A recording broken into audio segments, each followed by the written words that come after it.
Muito bem, estamos aqui para mais uma aula da nossa Escola Bíblica Dominical com a revista da Betel. Nesse trimestre, estamos estudando a história do movimento pentecostal. E hoje, na lição de número 7, nós vamos abordar um movimento de santidade, em inglês chamado Holiness Movement, que é anterior e ao movimento pentecostal da Azusa Street. Muitos irmãos que vieram para o pentecostalismo já faziam parte do movimento de santidade, Holiness Movement, buscando a perfeição cristã em vida. Falamos na aula passada sobre John Wesley e também abordamos as 22 questões que Wesley fazia todos os dias do Clube Santo. Aquelas perguntas que eram feitas ali buscando a perfeição cristã. Não é? Jesus falou, sede perfeito como perfeito é o vosso Pai Celestial. Wesley cria que era possível atingir a santidade nesta vida, enquanto estávamos vivendo nessa vida, gozando de uma plena comunhão com Deus, tirando toda a vaidade do nosso coração e hipocrisia, é possível atingir a santidade, uma vida de disciplina, com hora para orar, com hora para ler a Bíblia. É possível sim, para Wesley, acreditava que é possível atingir a santidade perfeita nesta vida e não pecar mais.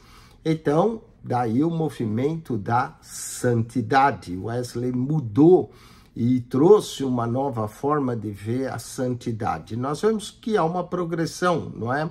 Os puritanos, depois o movimento do pietismo, que era uma reforma, né, através daquele livro da Pew Desire, que é o pietismo, e aí os desejos santos e a busca, então, John Wesley, através dos irmãos moravianos, depois Wesley, e aí agora o movimento da santidade, e vamos chegar também no movimento pentecostal. Vamos ao texto áureo da nossa lição. O texto áureo se encontra em Mateus, capítulo 28, 19. Portanto, ide, ensinai todas as nações, batizando-as em nome do Pai, e do Filho e do Espírito Santo. Mateus 28, 19. Mesmo após a experiência do batismo nas águas, não é? Nós devemos buscar o batismo no Espírito Santo.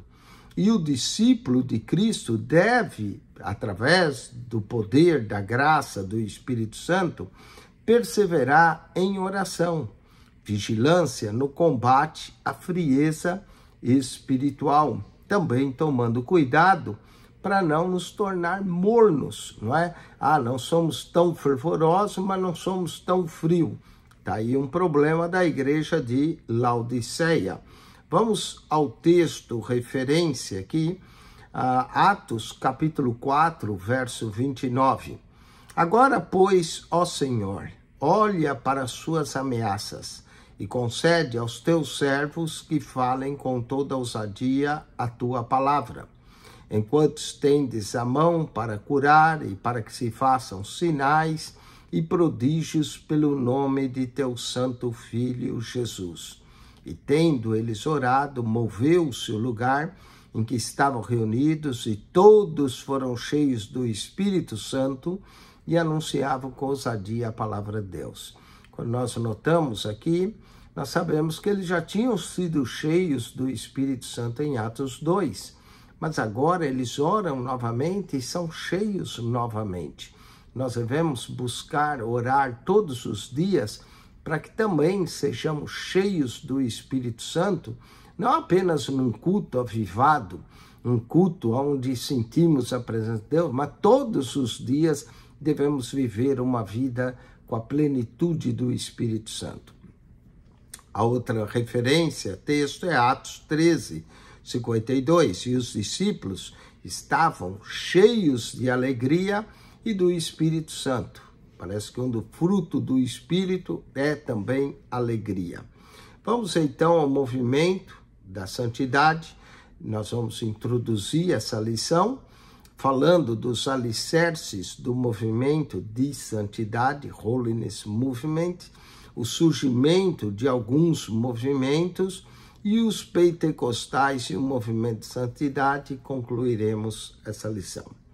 Nessa lição, veremos a influência do movimento de santidade e de outros movimentos avivalistas na preparação da igreja para o derramamento do Espírito Santo no início do século XX, na Azusa Street, em Topeka, Kansas, também no país de Gales, não é?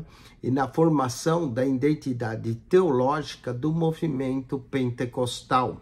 Então, um movimento foi trazendo o outro, e aí chegamos no movimento pentecostal.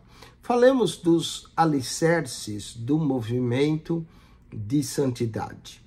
Os teólogos pentecostais defendem que o movimento de santidade, chamado Holiness Movement, herdou os alicerces das teologias pietistas, puritanas e metodistas. Está aí a base, não é? Embora o movimento tenha surgido entre os metodistas americanos no século XIX para reavivar um aspecto que não estava mais sendo tão enfatizado, que era a santidade, ele não ficou limitado às igrejas metodistas, alcançando também outras denominações como a congregacional, a batista e a igreja episcopal. Esse movimento de santidade envolveu os crentes sobre o dever de vivermos uma vida de santidade, sem a qual ninguém verá o Senhor. Então, a santidade era a ênfase dos movimentos, tanto para o puritanismo, quanto para as igrejas congregacionais, batistas, episcopais. Todas elas buscavam, então, agora, esse movimento da santidade. Então, vamos ver a importância do movimento da santidade. Entre outras coisas, a teologia do movimento da santidade pregava a procura pela reforma espiritual da igreja. Daí a importância de conhecer sua influência na formação da identidade teológica do movimento pentecostal. É possível ver também que sua preparação inicial foi a preparação inicial para o movimento pentecostal que iria ocorrer nos Estados Unidos. O movimento pentecostal bebeu de várias fontes, especialmente a partir da Reforma Protestante, e o que envolveu também um movimento de santidade, a busca pela santidade. Já dizia, né, que a primeira ação da graça de Deus era nos salvar, mas a segunda ação era nos santificar. E depois os pentecostais disseram que uma terceira ação da graça era o batismo com o Espírito Santo, com falar em outras línguas, não é? Que era a fé que eles chamavam de fé apostólica, voltando à fé apostólica. Depois eles discutiam se, de repente, o Espírito Santo vinha antes para nos santificar, e era ele que nos conduzia à santidade, ou se nós deveríamos buscar primeiro a santidade para depois receber o Espírito Santo. Vamos à origem do movimento, então, da santidade. O movimento de santidade nasceu em meados do século XIX nos Estados Unidos. Os metodistas queriam restaurar suas igrejas, por isso se voltaram para uma vida de santificação. Entre o que defendia o movimento de santidade estava a santificação como uma providência divina para a vida cristã. A partir daí, as atividades voltadas para uma vida espiritual mais intensa, fervorosa no espírito, se tornaram uma característica permanente no cenário religioso norte-americano.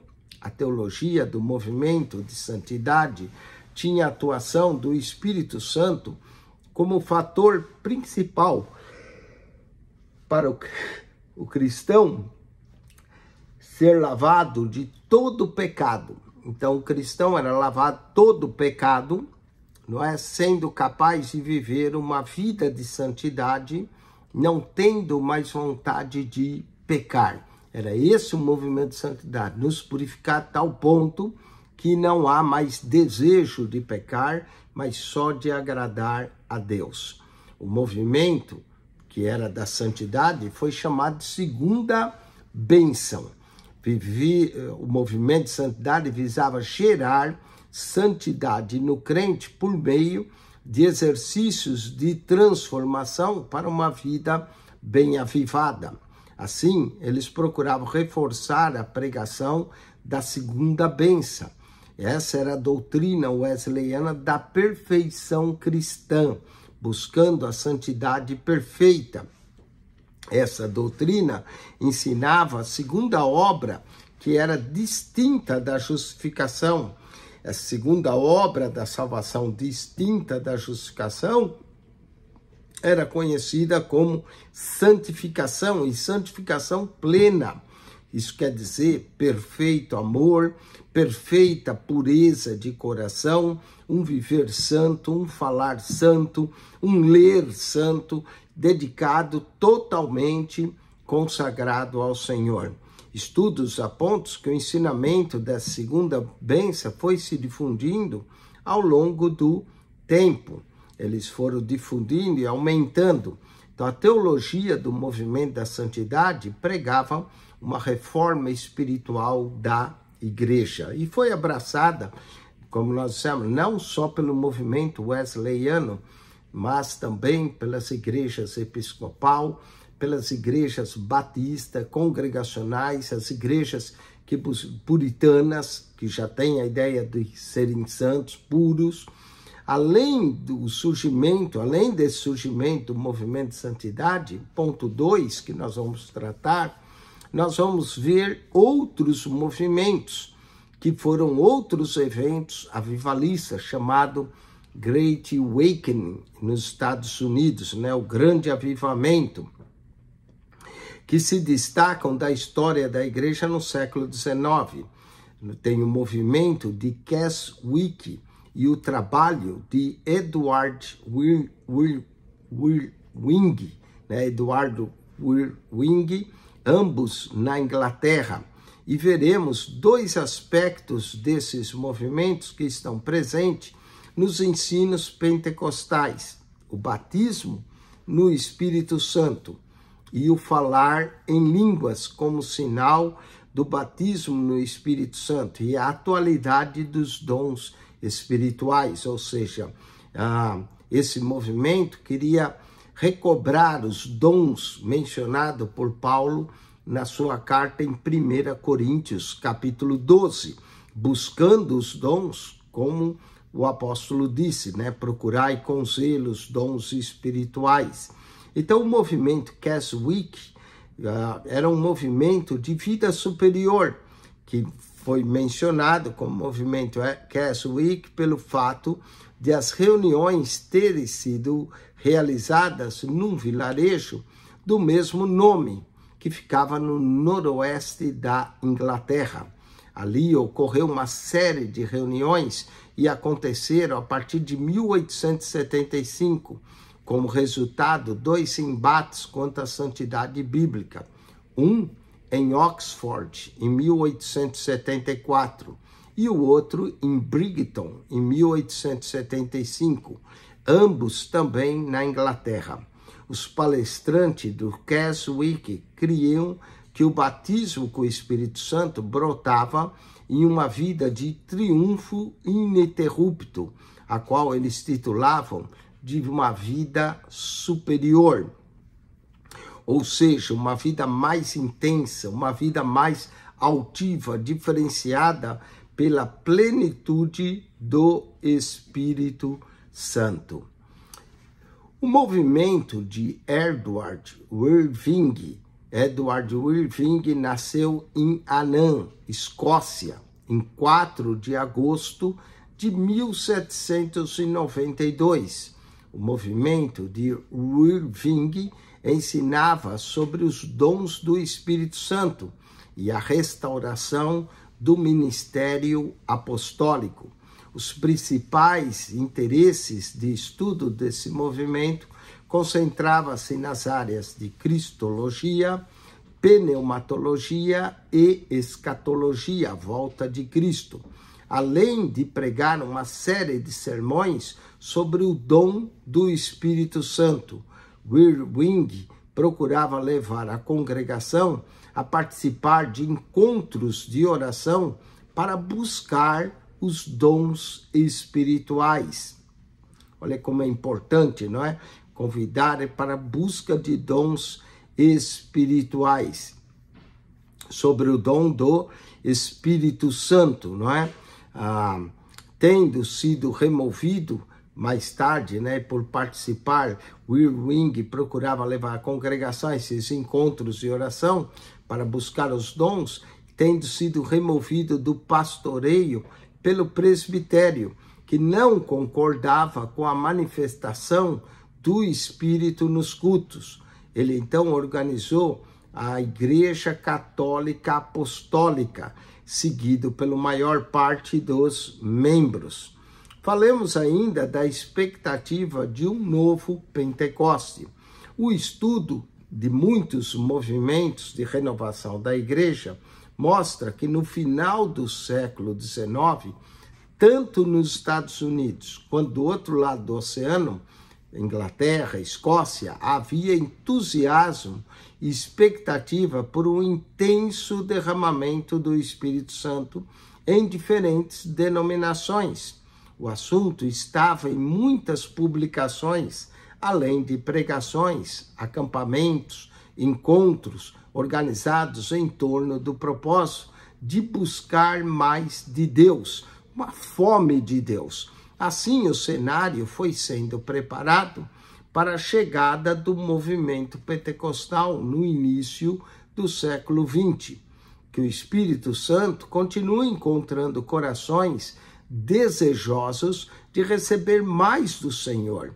Nós temos que ter sede, desejo, e que nos ajude a permanecer atento aos alertas bíblicos quanto aos últimos dias, que serão tempos trabalhosos. Os homens serão amantes de si mesmos, não é? E por se multiplicar a iniquidade, o amor de muitos se esfriará. Então, o objetivo é buscar, antes da volta de Cristo, essa renovação, esse enchimento de poder.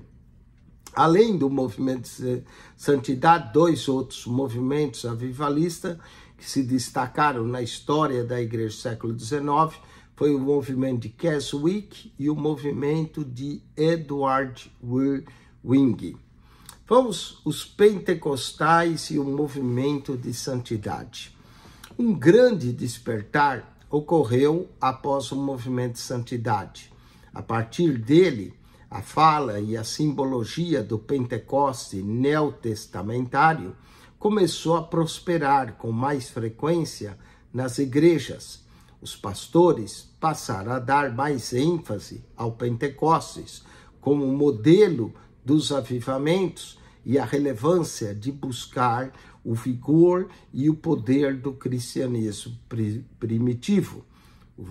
Vale dizer que os movimentos pentecostais são primitivistas no sentido de retornar à igreja de Atos dos Apóstolos, à igreja primitiva. Falando ainda do desenvolvimento dos aspectos pentecostais, uma análise detalhada do embasamento teológico dos movimentos aqui descritos é capaz de mostrar o aumento em diferentes publicações e eventos, e o uso de uma terminologia própria segundo o discurso pentecostal. Segundo Dayton, 2018, os desenvolvimentos teológicos como salvação, batismo no Espírito Santo, cura divina e escatologia, no caso a volta de Jesus, prepararam o palco para o surgimento do pentecostalismo, praticamente uma das alas do avivalismo no fim do século XIX, que estava ensinando uma forma ou outra de todos os temas básicos do pentecostalismo. A influência sobre o pentecostalismo estadunidense, ou seja, dos Estados Unidos. Um nome que se destaca na história do movimento pentecostal, logo no início do século XX, é o de Charles Fox Parham. Charles Fox Parham nasceu em 1873 e faleceu em 1929. Ele era pregador metodista, com influência do movimento de santidade. É importante lembrarmos que Parham está vivenciando um contexto de intenso desejo por uma vida mais santificada e capacitada para o evangelismo mundial. Na ânsia de se aprofundar mais no conhecimento e na experiência com tantos outros em seu tempo, ele se esforçou para conhecer vários ministérios. Parham estava convicto de que havia restado um grande derramamento de poder para os cristãos da geração atual. Ele passou, então, a defender o argumento teológico de que as línguas são a evidência inicial do batismo no Espírito Santo. Falemos agora, e ele começou, vale dizer que Parham começou uma escola bíblica numa mansão que foi deixada para ele em Topeka, Kansas, aonde o único objetivo era estudar a Bíblia. E ele, então, começou a dar essa ênfase. Ele disse que deixou os alunos na virada do ano de 1900 a 1901, para que os alunos estudassem qual era a evidência inicial do batismo com o Espírito Santo, baseada no livro de Atos. O que os alunos estudando chegaram à conclusão que era o falar em outras línguas, né? Parham mais tarde conheceu William Seymour, da qual ele ensinou sobre isso, e William Seymour, por ser negro naquela época, ele não podia frequentar clássico branco, então Parham deixava a porta aberta e Seymour escutava do corredor a aula. E depois Seymour veio a Los Angeles e começou a pregar isso. E aí vamos chegar à influência da Rua Azusa. Em 1905, em Los Angeles, as igrejas do Movimento de Santidade estavam vivenciando um grande renovo. Os crentes oravam intensamente por um derramamento do poder de Deus. Segundo Senham, em seu livro 2009, página 67, o jornal Caminho da Fé publicou as palavras pregador do movimento em novembro de 1905. Los Angeles parece ser o lugar e o tempo na mente de Deus para a restauração da igreja. Em 1906, William Seymour, pastor de uma igreja do Movimento de Santidade em Houston, Texas, recebeu o convite para vir pastorear uma igreja da santidade em Los Angeles. Em sua primeira pregação, baseado em Atos 2:4, ele ensinou o que aprendeu com Charles Fox Parham. Falar em língua é a evidência inicial do batismo no Espírito Santo. E o movimento de santidade ofereceu base para o surgimento do pentecostalismo. Vamos à conclusão dessa lição. A semana que vem nós vamos abordar mais sobre isso. O movimento pentecostal do início do século XX traz algumas características dos movimentos de renovação da igreja, como a crença de que a luz da palavra do Senhor deseja abençoar o seu povo de maneira abundante, o anseio de receber mais de Deus, o interesse de viver em santidade e a consciência que dependemos do poder do Espírito Santo. Amém? Bom, semana que vem nós vamos tratar mais disso. Falaremos do avivamento da Rua Azusa, onde o fogo pentecostal se espalhou pelo mundo. Foram 3 anos de avivamento, de 1906 a 1909, 3 anos e meio, cultos poderosos, maravilhosos. Então não perca, semana que vem, hoje nós tratamos do movimento de santidade, como afetou o movimento pentecostal. Grande parte dos que participaram desse movimento pentecostal vieram do movimento da santidade. Bom, espero que você tenha gostado dessa lição de hoje e que, se você ainda não assinou o nosso canal, subscreva. PR Eugênio Piacentini, o canal da Bíblia. No nosso canal, nós comentamos 5 revistas de escola dominical. Comentamos a revista da CPAD, comentamos a revista da Betel, estamos comentando também a revista da CADB, que é o profeta Isaías, e estamos comentando também a revista Central Gospel, onde estamos estudando tipologia cristã, e a revista da Conimadeb, da Assembleia de Deus, Cristo para Todos. Então, onde estamos estudando acerca da identidade da nova criatura. Então, não perca essas lições riquíssimas de escola dominical. Na minha opinião, escola dominical é a maior escola teológica do mundo, que você estuda e nunca se forma. Vale lembrar que crentes mais firmes, crentes mais estruturados no ensino, são frequentadores da escola bíblica dominical.